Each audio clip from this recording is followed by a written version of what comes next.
Interpolating marching cubes and marching squares is essential to create some smooth-looking terrains, caves, and much more. How is it going to work? We already have a grid of float values, and when we are deciding where along the edge we should construct the vertex, we'll just take a look at the edge end and edge start values to decide where the point along the edge should be. We'll begin with interpolating the marching squares, which looks pretty cool now, but it is not really smooth. So I will get into the script, and we'll begin by creating the function to lerp between those two positions. Return type of the function is just a vector3, so that we get the position of the vertex, and then we have 4 parameters. 2 of them are floats, which are just values from the grid. So they can be anything between 0 and 1, so they are just telling us where along the edge the vertex should be. Then we have 2 vector variables, which are just telling us where the edge is starting and where it is ending. And this is the whole function. We just need to return the lerp between the edge start vector and the end. So if we choose, let's say, those 2 vectors, we are just going to decide where along the edge it should be. So we'll go from left to right or from right to left. And for the t-value of the lerp, we have this simple formula. So we are doing height threshold, which can also be called isosurface level, minus the edge start divided by the edge end minus edge start. So it is just making sure that the value is always clamped between 0 and 1. To the void march square, we need to get a floating value for all of these points A, B, C, and D, and not just integers, so I will quickly change that. So to the march square function, I am always inputting those 4 floats, and then I'm just calculating the integer for the value of the square, and I'm just getting the height values of all of these points.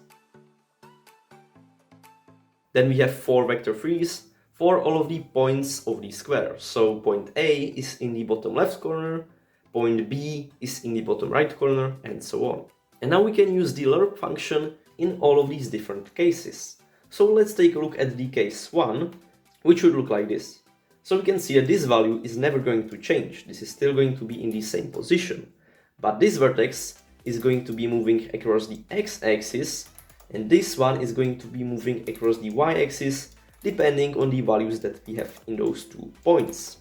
So back in the script, the first vector will stay the same, but the second one is staying on the same x and the y is changing, so we can call the function to lerp it.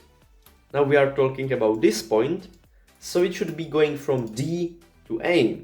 So it is really simple. We can just input the values, so from D to A, and from which points it is always the same. So from the point D to point A.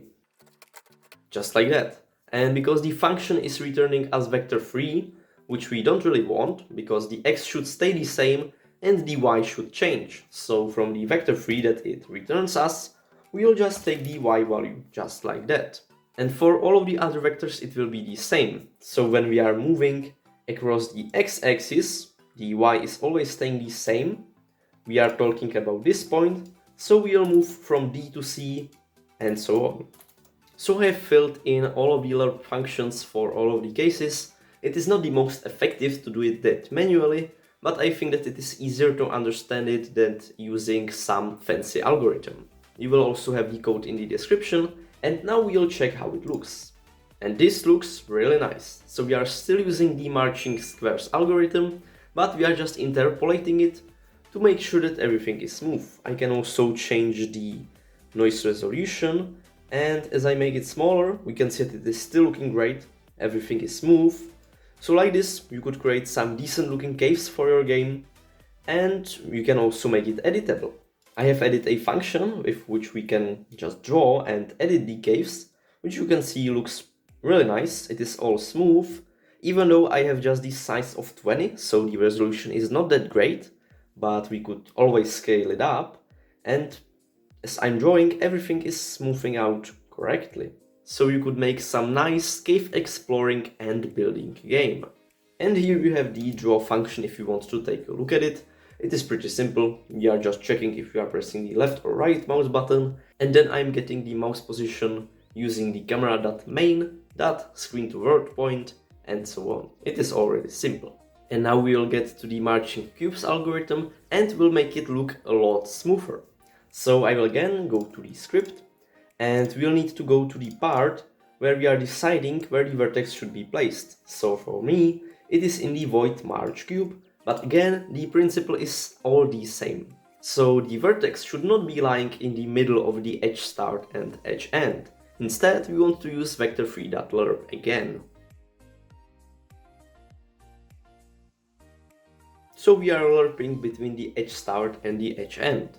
I also had to move the part with the float array of the cube corners. Before we were just inputting the configuration index right away in here. So now we are just instead calculating it in the void itself. Now we'll need to know on which index in the cube corners float array the edge start and edge end values are.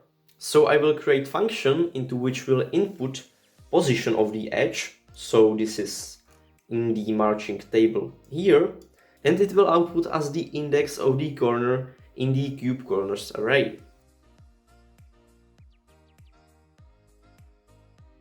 So we have the function just like that is returning the integer, and we can input position of the edge point. I'm going through all of the corners in the marching table and just asking if the position is equal to that corner. If this is true, then we can just return I, otherwise I'm returning default. And now in the vector3.lerp, we can use the same formula that we have been using for the marching squares.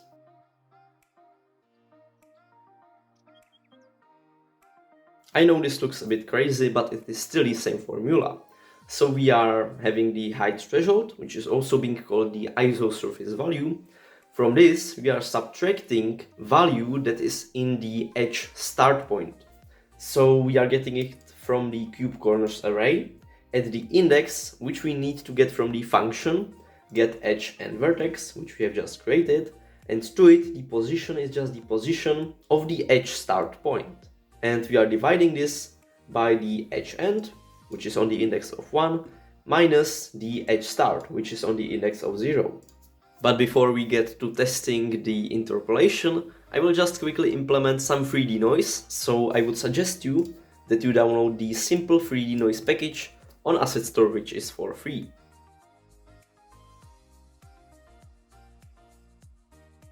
In the void set heights, I have just deleted the logic that we have had here before, and it is really simple. We just have some float for the current height, and I'm getting this from the noise FreeSD, which is from the package that we have just downloaded. And as we run the game, we can start to see some cave-like structures, and you can see that it is all really smooth. The interpolation works really well, and like this we could add some terrain, add some caves into it, and also make the player to be able to just make some holes in it. We can obviously still play around with the height threshold and the noise resolution, just like so. So we can make bigger caves or smaller, and you can see that it works really well. So now you know how to use marching squares and marching cubes algorithm with interpolation, which will definitely make it look a lot nicer. These algorithms can be used in many cases, so feel free to experiment with them. I hope this video was useful. If you have any questions or suggestions, drop them down to the comments. Don't forget to like, subscribe, and I will see you in next videos. Bye! Thanks for watching this video till the end. If you are looking for a Unity, C# or Bolt tutor, then I am here for you, so feel free to send me a message to my Gmail and take a look at my website for more info. I can help you with your personal projects or teach you anything about game development you would want to know. You are welcome.